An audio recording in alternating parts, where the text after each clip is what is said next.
Hi friends, അസ്സലാമു അലൈക്കും. Welcome back to my YouTube channel. അപ്പോൾ ഇന്ന് നിങ്ങൾ റിക്വസ്റ്റ് ചെയ്തിട്ടുള്ള കേക്കിൻ്റെ ഫുൾ പ്രിപ്പറേഷൻ കാണിക്കുന്നൊരു വീഡിയോ ആണ് കേട്ടോ. അപ്പോൾ ഫസ്റ്റ് തന്നെ നമുക്ക് അരക്കപ്പ് 125 ml മൈദയാണ് എടുത്തിട്ടുള്ളത്. 2.5 ml ബേക്കിംഗ് പൗഡറാണ്. അതുപോലെ ഒരു നുള്ളു ഉപ്പും കൂടെ ആഡ് ചെയ്ത് നന്നായിട്ട് അരിപ്പയിലിട്ട് മിക്സ് ചെയ്തെടുക്കാം കേട്ടോ. 3 പ്രാവശ്യം അരിച്ചെടുക്കുന്നവരുണ്ട്. ഒരു പ്രാവശ്യം അരിച്ചിട്ട് വിസ്ക് കൊണ്ട് നന്നായിട്ട് മിക്സ് ചെയ്തെടുത്താലും മതിയാവും. അത് മാറ്റി വെച്ചിട്ട് നമുക്ക് വേറൊരു പാത്രം എടുക്കാം. അതിലേക്ക് ഒരു 3 മുട്ട, ചെറിയ മുട്ട ആയതുകൊണ്ട് 3 മുട്ടയാണ് ഞാൻ ആഡ് ചെയ്തിട്ടുള്ളത്. 2 വലിയ മുട്ടയാണെങ്കിലും മതിയാവും. 1/2 ടീസ്പൂൺ 2.5 ml വാനില എസൻസ് ആണ് ആഡ് ചെയ്ത് കൊടുത്തിട്ടുള്ളത്. വീണ്ടും നന്നായിട്ട് മിക്സ് ചെയ്യുക. പഞ്ചസാര ആഡ് ചെയ്ത് കൊടുക്കുക. അതും 125 ml തന്നെയാണ് കേട്ടോ. അരക്കപ്പ് പഞ്ചസാരയും അരക്കപ്പ് മൈദയും സെയിം അളവാണ്.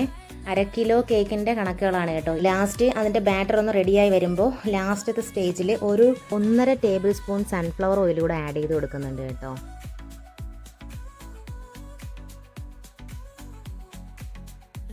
ഞാൻ പാൻ ഒന്ന് പ്രീ ഹീറ്റ് ചെയ്യാൻ വെച്ചിട്ടുണ്ട്.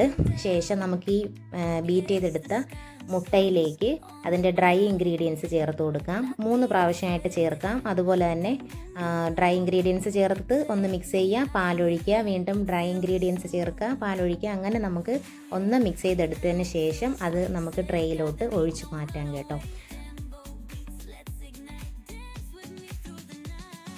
ഒന്ന് ടാപ്പ് ചെയ്തെടുക്കണം. ബബിൾസൊക്കെ ഉണ്ടെങ്കിൽ എയർ ബബിൾസൊക്കെ മാറി കിട്ടും. ശേഷം അതിലേക്ക് വെച്ചിട്ടുണ്ട് കേട്ടോ. അത് വേകുന്ന സമയത്തിന് നമുക്ക് ക്രീമൊക്കെ ഒന്ന് ബീറ്റ് ചെയ്തെടുക്കാം. ഒപ്പം തന്നെ ഷുഗർ സിറപ്പൊക്കെ റെഡിയാക്കി എടുക്കാം. അപ്പോൾ കേക്ക് റെഡി ആയിട്ടുണ്ട്. ടൂത്ത് പിക്ക് കൊണ്ട് കുത്തുമ്പോൾ ഇങ്ങനെ ടൂത്ത് പിക്കിൻ്റെ സൈഡിലൊന്നും വന്നിട്ടില്ല എന്നുണ്ടെങ്കിൽ കേക്ക് ബേക്ക് ആയിട്ടുണ്ടെന്നാണ് കേട്ടോ അതിനർത്ഥം. അപ്പോൾ നമുക്ക് കേക്ക് എടുത്ത ശേഷം ഒന്ന് തണുക്കാൻ വയ്ക്കാം. തണുത്തതിന് ശേഷം കണ്ടോ, ഈ പാനിൻ്റെ സൈഡിലോട്ടൊന്നിങ്ങനെ ആക്കി കൊടുക്കുകയാണെങ്കിൽ നമുക്ക് കേക്കിൻ്റെ ബോർഡിലേക്ക് കമിഴ്ത്തി തട്ടുമ്പോൾ എളുപ്പം തന്നെ താഴെ വീഴാൻ ചാൻസ് കൂടുതലാണ്. ബട്ടർ പേപ്പർ ഒന്ന് ഇളക്കി മാറ്റി കണ്ടോ എന്ത് സോഫ്റ്റ് കേക്കാണെന്ന്. 3 ലെയറായിട്ട് നമുക്ക് കട്ട് ചെയ്ത് മാറ്റിയെടുക്കാം കേട്ടോ. അപ്പോൾ ഫസ്റ്റ് ലെയർ കട്ട് ചെയ്തു, സെക്കൻഡ് ലെയർ കട്ട് ചെയ്തു, അങ്ങനെ തേർഡ് ലെയർ കട്ട് ചെയ്തു. മാറ്റി വെച്ച ശേഷം നമ്മൾ പൈപ്പിംഗ് ബാഗിലേക്ക് ഒന്ന് ക്രീം ആക്കി കൊടുക്കുവാണേ. പൈപ്പിംഗ് ബാഗ് യൂസ് ചെയ്ത് നമുക്ക് ക്രീം ചെയ്തെടുക്കുവാണെങ്കിൽ തുടക്കക്കാർക്ക് വളരെ എളുപ്പമായിരിക്കും. എക്സ്പീരിയൻസ്ഡ് ആയിട്ടുള്ളവർക്ക് എങ്ങനെ ചെയ്താലും ചെയ്യാൻ പറ്റും. തുടക്കക്കാർക്ക് ഇതിൽ ചെയ്താൽ ക്രീം എല്ലായിടത്തും ഒരുപോലെ എത്താൻ വളരെ ഹെൽപ്ഫുള്ളായിരിക്കും കേട്ടോ. അപ്പോൾ ബോർഡിലേക്ക് കുറച്ച് ക്രീം ആക്കിയ ശേഷം ഞാൻ ഫസ്റ്റ് ലെയർ വെച്ച് കൊടുക്കുന്നുണ്ട്. അതിലേക്ക് കുറച്ച് ഷുഗർ സിറപ്പ് ആഡ് ചെയ്ത് കൊടുക്കുന്നുണ്ട് കേട്ടോ. ശേഷം നമുക്ക് ക്രീമും കൂടെ പൈപ്പിംഗ് ബാഗിൽ അത് കൊടുത്ത് ആഡ് ചെയ്യുന്നത് മിൽക്ക് മെയ്ഡാണ് കേട്ടോ. ശേഷം നമുക്ക് ഫസ്റ്റ് ലെയറിൽ വരുന്നത് സ്ട്രോബെറിയുടെ ക്രഷാണ്. അതും കൂടെ ആഡ് ചെയ്തിട്ട് നമുക്ക് നൈഫ് കൊണ്ട് നന്നായിട്ടൊന്ന് മിക്സ് ചെയ്തെടുക്കാം കേട്ടോ. നെക്സ്റ്റ് നമുക്ക് കുറച്ച് വൈറ്റ് ചോക്ലേറ്റും കൂടെ ആഡ് ചെയ്ത് കൊടുക്കാം. അതോടുകൂടി ഫസ്റ്റ് ലെയർ കംപ്ലീറ്റ് ആയിട്ടുണ്ട്. സെക്കൻഡ് ലെയർ വെച്ച് നമുക്ക് ഷുഗർ സിറപ്പ് ഒഴിച്ച് ക്രീം ചെയ്യാം. അതുപോലെ തന്നെ നമ്മൾ ബട്ടർ സ്കോച്ചിൻ്റെ ക്രഷാണ് ആഡ് ചെയ്തിട്ടുള്ളത്. വൈറ്റ് ചോക്ലേറ്റും കൂടെ ആഡ് ചെയ്ത് നമ്മൾ അതിൻ്റെ സെക്കൻഡ് ലെയറും കംപ്ലീറ്റ് ചെയ്തെടുത്തു. തേർഡ് ലെയർ വെച്ചിട്ട് ഷുഗർ സിറപ്പ് ആഡ് ചെയ്തു.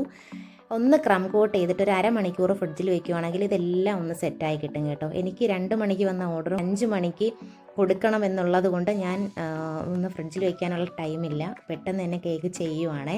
അപ്പോൾ ഒന്ന് സെറ്റായി കിട്ടിയാൽ കുറച്ചും കൂടെ എളുപ്പമായിരിക്കും, ഒന്ന് സ്റ്റിഫായി കിട്ടും. ശേഷം നമ്മൾ ഡിസൈനിങ്ങിലായിട്ട് കിടക്കുന്നുണ്ട്.